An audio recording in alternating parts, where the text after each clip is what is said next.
I have the pleasure to host in ELIAMEP's podcast series Marco Buti. He's professor of economics at European University Institute and former director general at the European Commission. Marco Buti was also former head of cabinet of Commissioner Paolo Gentiloni. Professor Buti, thank you so much for this discussion in a critical time for the European Union, although I think that the European Union has a lot of critical times these last few years. And I want to ask you, my first question is, what are at this point Europe's existential crises?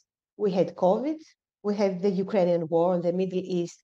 Is Europe secure after all? As you say, absolutely.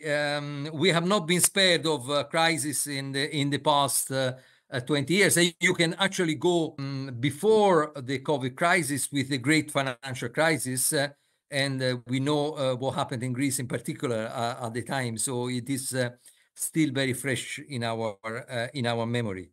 So if you look at all these past crises, one can draw actually good lessons on what Europe has done well and what it has not done well.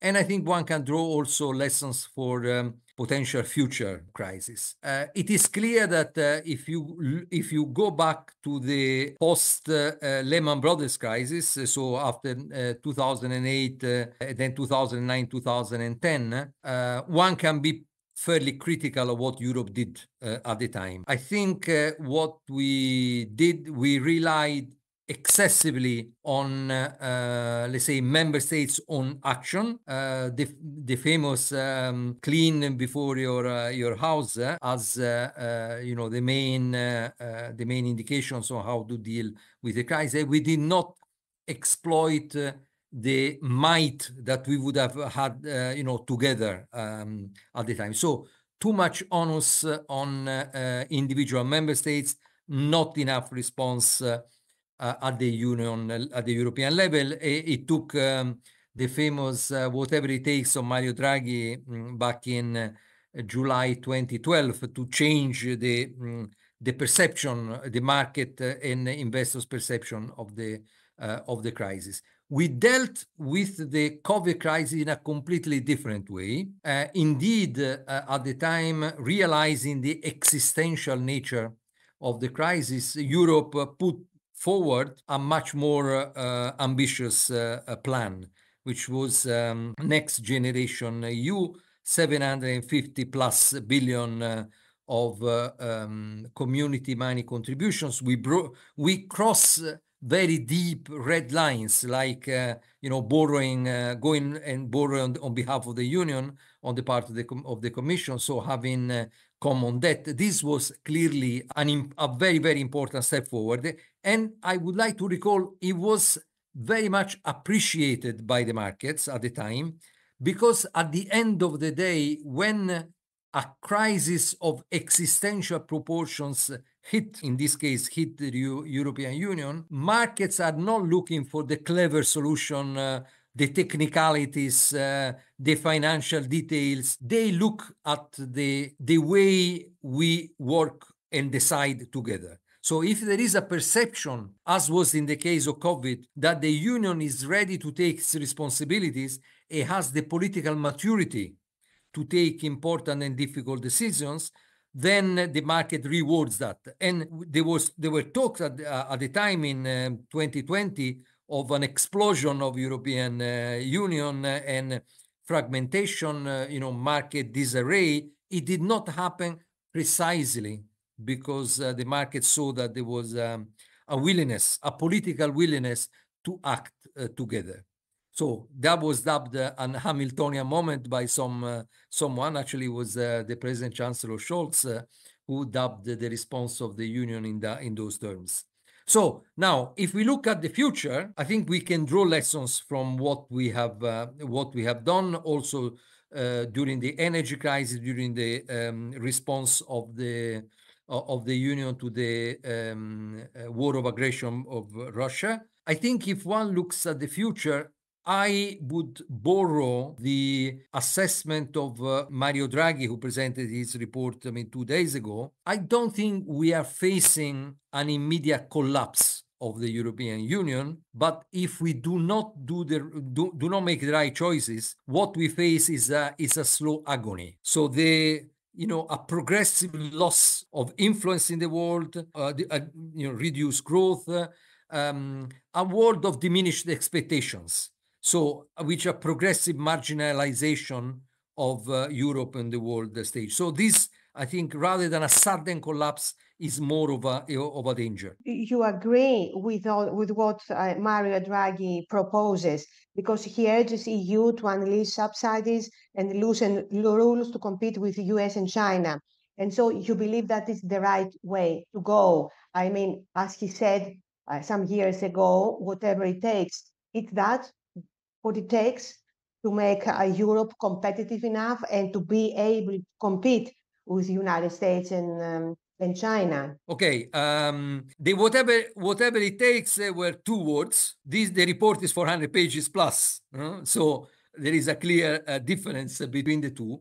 However, what the two have in common is the awareness that unless Europe surges and takes its responsibility as a union, not a set or a group of member states individually taken, unless we do that, then I think we are facing a very, very bleak future. What I think should not be done is to take the Draghi's report and cherry pick one thing here, one thing there, and a la carte, as has been said. Certainly, one does not necessarily have to take each individual recommendation. There are more than 170, so one can certainly consider the most important versus the less important. But the approach, which is acting together and also putting the money where our mouth is as the European Union, is very important. So if we think that we can respond to the need to step up investment, and there Mario Draghi mentions figures which have been validated by the European Commission, by the European Central Bank, of between 750 800 billion of additional investment a year for the digital transition, for the green transition, for defense, etc. This type of investment cannot be done with the current budget of the European Union, which is merely a 1% of GDP.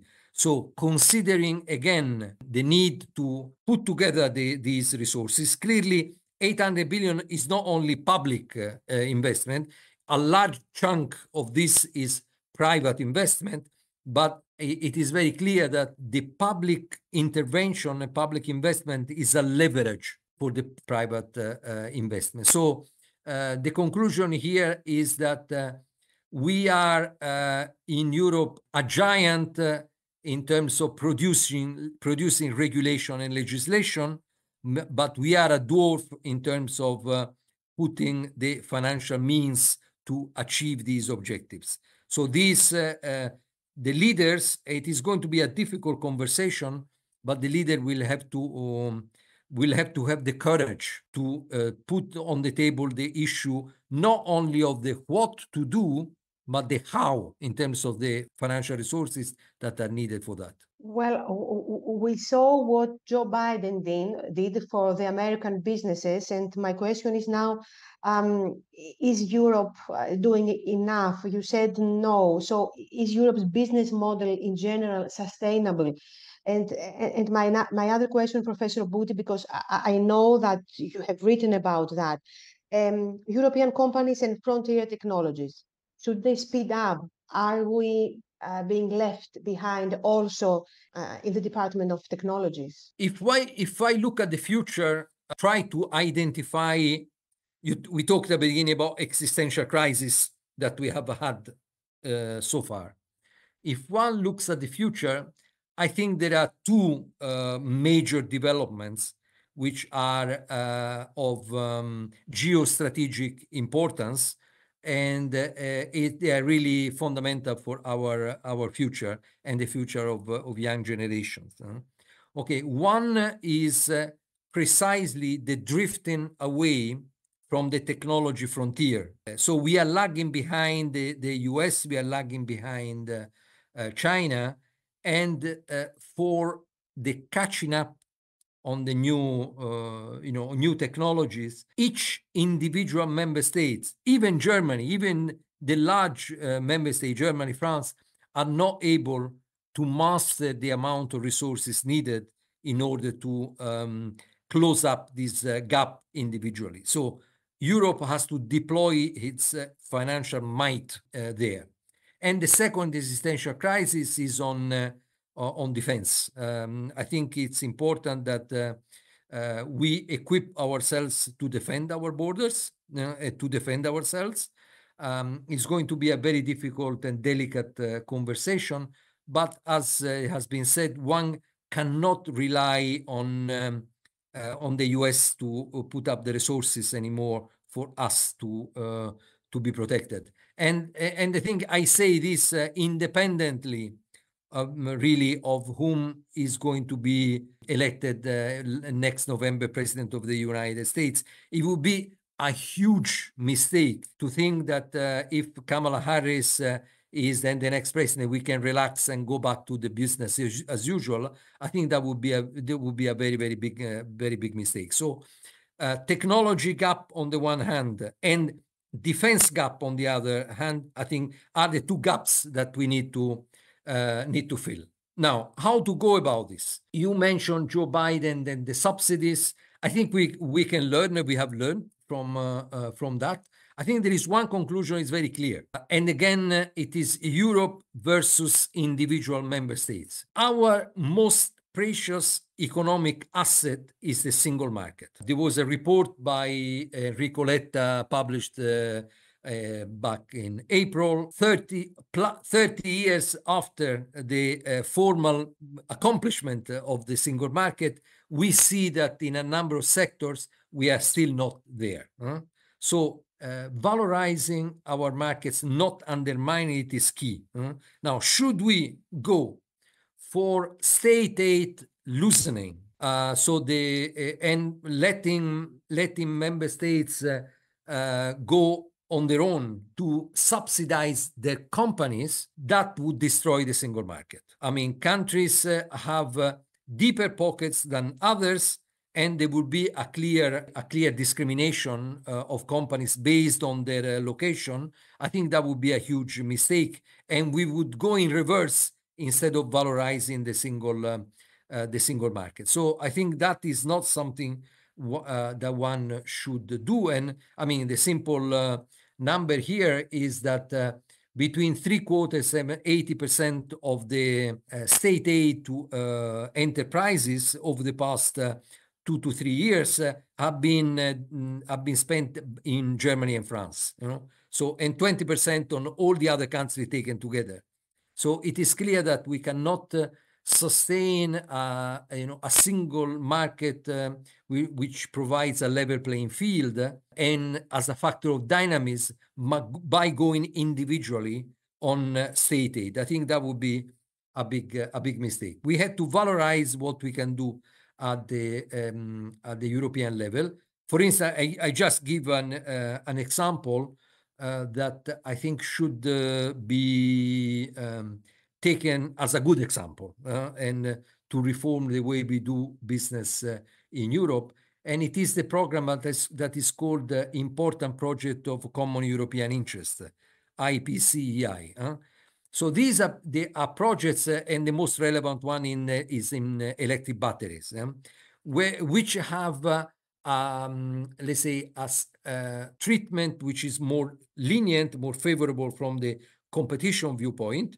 And there is the aggregation of these, let's say, of these projects that are delivered by companies in different countries. However, this IPCI, so the Important Project Common European Interest, do not benefit from support by the European budget. So for the moment, it's only national budgets who support this. So I think an important innovation would be to select these projects and which are key for bridging the gap to the technological frontier, having a contribution by the EU budget, and impose that the results of these projects are actually made at the disposal of the whole European economy, European companies. So this is an example of where I think, in a sense, we go in the direction of what Joe Biden did, but in a way to preserve the integrity of the single market. Now, you asked about the sustainability of the European business model. Now, again, I talked about a slow agony at the beginning. I don't think there is an immediate risk of collapse again of the European, of the growth model of Europe, but there is certainly, let's say, a risk of a progressive decline. Now, I like to summarize this assessment with 3 times 2.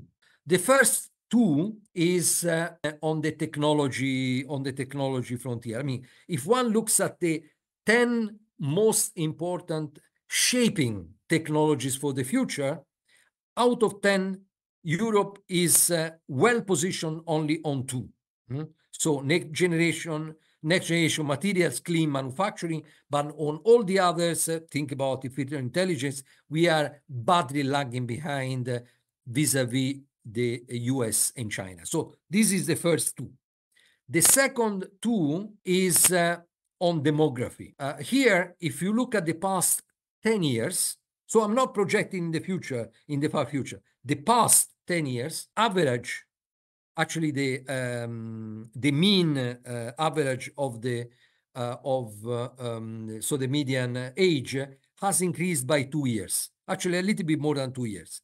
So we have become older already. And actually in the presentation of his report, Mario Draghi added another 2 on the demography, because he indicated that according to the projections, as of 2040, we are going to lose 2 million workers a year due to retirement. So this is the second element in the assessment of the sustainability of the business model. So the demography, very important. And the third 2 is more of macroeconomic nature. I mean, we have a sustained, persistent current account surplus vis-a-vis the rest of the world of about 2.5% of GDP. Now, one could say, and many observers in Germany say so, great, we are very competitive. We can we see how much we have at the external account. In reality, the assessment is exactly the opposite. The fact that we have a 2% current account surplus, it means that we have savings which systematically exceed investment. So we do not have produce enough investment and investment opportunities to absorb the saving that we are producing here. So these, they show up as external current account surplus, but in reality, this is not a sign of strength, it's a sign of weakness, because we do not have enough investment. And if you think about it, in a world which is becoming, much more dangerous, where the logic of power is dominating, where the tariffs and retaliation on trade and finance is going to be the name of the game, and the weaponization of trade, having your growth depending on external demand is not an element of strength, it's an element of weakness, because it makes us much more vulnerable to action by other countries.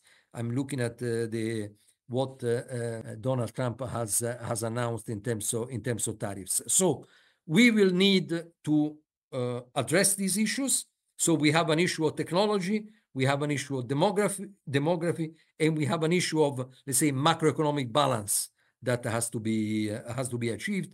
And if you think about each one of these 3 points, there is not a single one that can be dealt with at the single country level. So Europe has to take its responsibilities in order to address these strategic choices. But you have great experience with the European Union. You were Director General of the European Commission. You were Head of Cabinet of Commissioner Paolo Gentiloni. And my question is, will the countries agree to take steps? Because one of the big problems, you say that every country by itself cannot deal with these problems. We see now that Germany is closing the borders. I mean, you said about demography, we need obviously migrants, not only to give birth to more children, which will take a lot of generations to fill the gap. Do you believe that the countries can really work together and fast to solve the problems and they will agree? Look, I think you put the finger on the right spot. At the end of the day, it's politics. Let's again look at the past to draw some lessons for the future. When have we made choices which have shifted the frontier of integration? I mean, if I go back to the beginning of, so say, Maastricht Treaty, the 1990s, and then the launch of the euro, 1999. So it's actually 25 years anniversary this year of the introduction of the euro. Who was at the helm at the time? We had President Mitterrand, we had Chancellor Helmut Kohl, and we had Jacques Delors as President of the Commission. You jump to the COVID crisis much closer to us, so beginning of 2020. Who do we have there? We had three leaders who, for different reasons, and sometimes opposite reasons, were able to look at the long-term horizon. We had President Macron, who had in front of him 1.5 mandate. He was at the beginning of the, half of this first mandate. So he could take the long view because he had this potentially still 1.5 mandate in front. Second, we had Angela Merkel. And Angela Merkel had decided not to contest the following elections in Germany. So she decided to withdraw. And she could, in dealing with the COVID crisis, made difficult choices because she was looking at history, not at the next election in a lender. And then we had Ursula von der Leyen, who had just been appointed President of the Commission. So she had a full term in front of her. And she had come in with the green transition, the new Green Deal, which was the strategic framework for these choices. So Delors, Kohl, Mitterrand 30 years ago, and the three leaders, Angela Merkel, Macron, and von der Leyen, 3 years ago, were able to look forward and embody in their choices the interest of the new generations and the interest of Europe as a whole, faced with existential crisis of historical proportions. Now, from this jump to today, and I have to say, one reason of pessimism could be that we do not have the same strength and the same leadership. You look at what is happening with Chancellor Scholz, a very fragmented, fragile coalition, and you mentioned also this decision now, which is relevant for the Schengen agreement. You see the political crisis also of existential nature in France. Hopefully a government will be formed quickly, but certainly the impulse for, let's say, from a European perspective of President Macron has somewhat diminished because it has been absorbed and will be absorbed by domestic issues. So I think here the hope would be that we have now Ursula von der Leyen with a second term as President of the Commission. And then we have leaders in a number of countries, including your own in Greece, who should, let's say, collectively push towards important decisions. I think it would be a huge mistake should the new Commission go for choices which are the minimum common denominator. In this particular juncture, it's important that from the Commission, an ambitious targets and ambitious proposals are put forward. I think the Draghi's blueprint is a good one to start to start with. And the Commission will have to put on the table, I think, very quickly, the forward-looking proposals.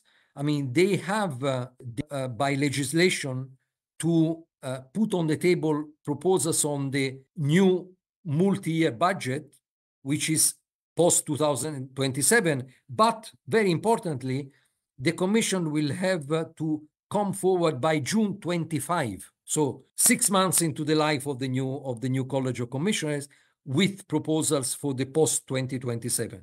I think that would be, let's say, one of the litmus tests for the courage and the ambition of the new, let's say, European institutions.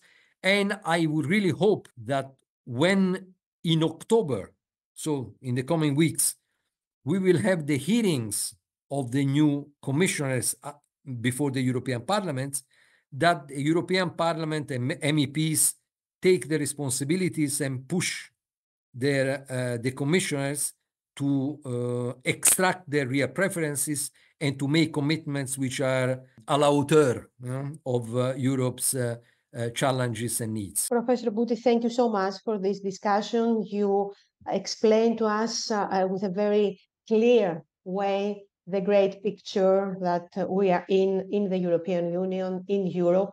I thank you again very much. Thank you very much for having me.